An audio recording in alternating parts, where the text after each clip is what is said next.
Price the lord, hallelujah. ನಮ್ಮ ಕರ್ತನಾದ ಯೇಸು ಕ್ರಿಸ್ತನ ನಾಮದಲ್ಲಿ ಈ ದಿನದಲ್ಲಿ ನಾನು ನಿಮ್ಮೆಲ್ಲರನ್ನು ವಂದಿಸುವನಾಗಿದ್ದೇನೆ. ಯೇಸು ಕ್ರಿಸ್ತನೇ ಸತ್ಯ ದೇವರು, ನಿತ್ಯ ಜೀವವು. ಇವತ್ತಿನ ದಿನದಲ್ಲಿ ನಾವು ಇನ್ನೊಂದು ವಾಕ್ಯ ಭಾಗದಿಂದ ಧ್ಯಾನಿಸುವ ಯಾಕೋಬನು ಬರೆದ ಪತ್ರಿಕೆಯಲ್ಲಿ 4ನೇ ಅಧ್ಯಾಯ 7 ಮತ್ತು 8ನೇ ವಾಕ್ಯವನ್ನು ಇವತ್ತು ನಾವು ಧ್ಯಾನಿಸುವ. ವಾಕ್ಯವು ಈ ತರ ಹೇಳ್ತದೆ ನೋಡಿ: ಹೀಗಿರಲಾಗಿ ದೇವರಿಗೆ ಒಳಗಾಗಿರಿ, ಸೈತಾನನನ್ನು ಎದುರಿಸಿರಿ, ಅವನು ನಿಮ್ಮನ್ನು ಬಿಟ್ಟು ಓಡಿ ಹೋಗುವನು. ದೇವರ ಸಮೀಪಕ್ಕೆ ಬನ್ನಿರಿ, ಆಗ ಆತನು ನಿಮ್ಮ ಸಮೀಪಕ್ಕೆ ಬರುವನು. ಪಾಪಿಗಳೇ, ನಿಮ್ಮ ಕೈಗಳನ್ನು ಶುಚಿ ಮಾಡಿಕೊಳ್ಳಿರಿ, ಎರಡು ಮನಸ್ಸುಳ್ಳವರೇ, ನಿಮ್ಮ ಹೃದಯಗಳನ್ನು ನಿರ್ಮಲ ಮಾಡಿಕೊಳ್ಳಿರಿ.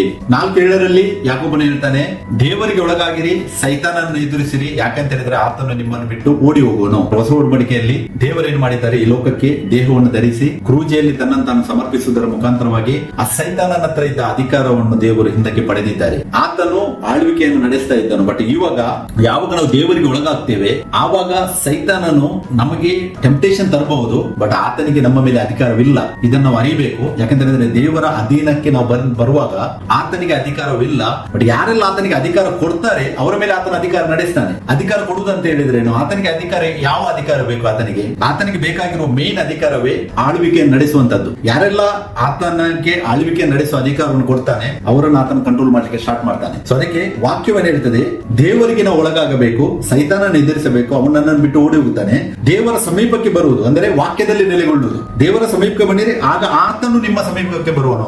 ನಾವು ಯಾವಾಗ ವಾಕ್ಯದಲ್ಲಿ ನೆಲೆಗೊಳ್ಳುತ್ತೇವೆ ಅವಾಗ ದೇವರು ನಮ್ಮ ಸಮೀಪಕ್ಕೆ ಬರ್ತಾನೆ ಅಂತೇಳಿ ವಾಕ್ಯ ಹೇಳ್ತದೆ. ಪಾಪಿಗಳೇ, ನಿಮ್ಮ ಕೈಗಳನ್ನು ಶುಚಿ ಮಾಡಿಕೊಳ್ಳಿರಿ. ಇಲ್ಲಿ ಯಾಕೋಬನು ಯಾಕೆ ಬರೀತಾನೆ? ಪಾಪಿಗಳೇ, ನಿಮ್ಮ ಕೈಗಳನ್ನು ಶುಚಿ ಮಾಡಿಕೊಳ್ಳಿರಿ. ಆತನ ಲೋಕದ ಜನರಿಗೆ ಬರೀತಾ ಇಲ್ಲ, ಸಭೆಯಲ್ಲಿ ಇರುವವರಿಗೆ ಬರೀತಾ ಇದ್ದಾರೆ. ಆತನ ಹೇಳ್ತಾನೆ, ಪಾಪಿಗಳೇ, ನಿಮ್ಮ ಕೈಗಳನ್ನು ಶುಚಿ ಮಾಡಿಕೊಳ್ಳಿರಿ. ಇದರ ಅರ್ಥವೇನು? ನಾವು ದೇವರ ಮುದ್ರೆ ಮತ್ತೆ ಮೃಗದ ಗುರುತು, ಈ ಎರಡು ವಿಷಯಗಳನ್ನು ನಾನು ವಿಡಿಯೋ ಇದರ ಬಗ್ಗೆ ಹಾಕಿದ್ದೇನೆ. ಅದನ್ನು ನಾವು ಸರಿಯಾಗಿ ಅರಿತದೆ ನಮಗೆ ಈ ವಾಕ್ಯದ ಅರ್ಥವು ಸಿಗುತ್ತದೆ. ದೇವರ ಮುದ್ರೆ ಏನಾಗಿದೆ? ನಮ್ಮ ಹಣೆಯ ಮೇಲೆ ಅಂತೇಳಿ ನಮಗೆ ತುಂಬಾ ಕಡೆ ವಾಕ್ಯ ಸಿಗ್ತದೆ. ಪ್ರಕಟಣೆಯಲ್ಲಿ 14:1 ನೀವು ಧ್ಯಾನಿಸಿ, ಅಲ್ಲಿ ದೇವರ ಮುದ್ರೆ ಹಣೆಯ ಮೇಲೆ ಅಂತೇಳಿ ಸ್ಪಷ್ಟವಾಗಿದೆ ವಾಕ್ಯ. ಬಟ್ ಮೃಗದ ಗುರುತು ಅಲ್ಲಿ 2 ಕಡೆಯಲ್ಲಿ ಅಂತೇಳಿ ಉಲ್ಲೇಖವಾಗಿದೆ. ನಾವು ಪ್ರಕಟಣೆ 13:16 ಮತ್ತೆ ಪ್ರಕಟಣೆ 14:11 ವಾಕ್ಯ ಓದುವಾಗ ಮೃಗದ ಗುರುತು ನಮ್ಮ ಹಣೆಯ ಮೇಲೆ ಮತ್ತೆ ಬಲಗೈಯ ಮೇಲೆ ಅಂತೇಳಿ ವಾಕ್ಯ ಹೇಳ್ತದೆ. ಸೊ ಅದೇ ಆಧಾರ ಮೇಲೆ ಇಲ್ಲಿ ಯಾಕೋಬನು ಬರೀತಾನೆ, ಪಾಪಿಗಳೇ, ನಿಮ್ಮ ಕೈಗಳನ್ನು ಶುಚಿ ಮಾಡಿಕೊಳ್ಳಿರಿ.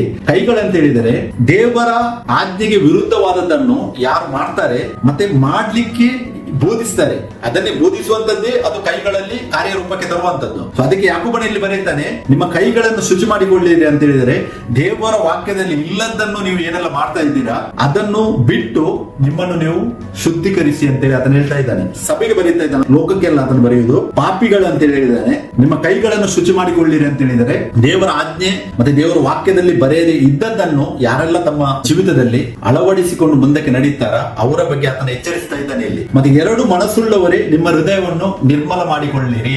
2 ಮನಸ್ಸುಳ್ಳವರೇ ಅಂತ ಹೇಳಿದ್ರೆ ಅರ್ಥವೇನು? 2 ಮನಸ್ಸು ಯಾವಾಗ ಬರುವುದು? ನಮಗೆ ಸತ್ಯ ಗೊತ್ತುಂಟು, ಆದರೂ ನಾವು ಸುಳ್ಳನ್ನು ಹಿಂಬಾಲಿಸುವುದು, ಅದು 2 ಮನಸ್ಸು. ದೇವರ ವಾಕ್ಯಕ್ಕೆ ಅನುಗುಣವಾಗಿ ಮಾಡದೆ ಕಾಂಪ್ರಮೈಸ್ ಮಾಡಿ, ಯಾರು ಈ ಸಭೆಯಲ್ಲಿ ಏನು ತಪ್ಪು ನಡೀತಾ ಇದ್ರು ಕೂಡ ಅವರ ಜೊತೆ ಕಾಂಪ್ರಮೈಸ್ ಮಾಡಿ ಒಂದು ವೇಳೆ ಅದನ್ನು ಅನುಸರಿಸುವುದಾದರೆ ಅವರಿಗೆ ಇಲ್ಲಿ ಹೇಳ್ತಾ ಇದ್ದಾನೆ 2 ಮನಸ್ಸುಳ್ಳವರೇ. ಅಂದ್ರೆ 2 ದೋಣಿಯಲ್ಲಿ ಕಾಲಿಟ್ಟಾಗಿ, ಸತ್ಯ ಗೊತ್ತುಂಟು ಆದರೂ ಸತ್ಯಕ್ಕೆ ಅಷ್ಟೊಂದು ಪ್ರಾಮುಖ್ಯತೆ ಕೊಡದೆ ಅದು ಸರಿ ಇದು ಸರಿ ಅಂತೇಳಿ ಕಾಂಪ್ರಮೈಸ್ ಮಾಡಿ 2 ನಾವೆಯಲ್ಲಿ ಯಾರು ಕಾಲಿಡಿದು ನಡೀತಾರೆ ಅವರಿಗೆ ಇಲ್ಲಿ ಯಾಕೋಬನು ಎಚ್ಚರಿಸ್ತಾ ಇದ್ದಾನೆ, 2 ಮನಸ್ಸುಳ್ಳವರೇ, ನಿಮ್ಮ ಹೃದಯಗಳನ್ನು ನಿರ್ಮಲ ಮಾಡಿಕೊಳ್ಳಿರಿ. ಹೃದಯಗಳನ್ನು ಅಂದರೆ ಹೃದಯದಲ್ಲಿ ನಿಮಗೆ ಗೊತ್ತುಂಟು ಸತ್ಯ, ಆದರೂ ನಿಮ್ಮ ಬೆನಿಫಿಟ್ಗೋಸ್ಕರ ಅಥವಾ ಲೋಕವನ್ನು ಸಂತೋಷದಕ್ಕೋಸ್ಕರ ಅಥವಾ ನೆರೆಯವರನ್ನು ಸಂತೋಷದಕ್ಕೋಸ್ಕರ ನೀವು ದೇವರ ವಾಕ್ಯವನ್ನು ಅಲಕ್ಷ್ಯ ಮಾಡಿ ದೇವರ ವಾಕ್ಯದಲ್ಲಿ ಬರೆಯದೇ ಇದ್ದದಕ್ಕೆ ಹೆಚ್ಚಿನ ಪ್ರಿಫರೆನ್ಸ್ ಕೊಡುತ್ತು ನಡೆಯುವುದಾದರೆ 2 ಮನಸ್ಸುಳ್ಳವರಾಗಿ ನಡೆಯವರಾಗಿದ್ದೀರಾ. ಅದಕ್ಕೆ ಯಾರೆಲ್ಲ 2 ಮನಸ್ಸುಳ್ಳವರಾಗಿದ್ದೀರಾ ನೀವು ನಿಮ್ಮನ್ನು ಶುಚಿ ಮಾಡಿಕೊಳ್ಳಿರಿ ಅಂತ ಹೇಳಿ ಯಾಕೋಬನು ಎಚ್ಚರಿಸ್ತಾ ಇದ್ದಾನೆ, ಸಭೆಗೆ ಬರೀತಾ ಇದ್ದಾನೆ. ಪುನಃ ಹೇಳ್ತೇನೆ ನಾನು. ಅದಕ್ಕೆ ನಾನು ಹೇಳ್ತೇನೆ, ಕೈಗಳನ್ನು ಶುಚಿ ಮಾಡಿಕೊಳ್ಳಿರಿ ಅಂತ ಹೇಳಿದ್ರೆ ಮೃಗದ ಗುರುತು ಯಾರೆಲ್ಲ ಹೊಂದಿದ್ದೀರಾ ಅದರಿಂದ ಪಶ್ಚಾತ್ತಾಪಪಟ್ಟು ದೇವರ ಕಡೆಗೆ ನಿಮ್ಮನ್ನು ತಿರುಗಿಸಿಕೊಳ್ಳಿರಿ.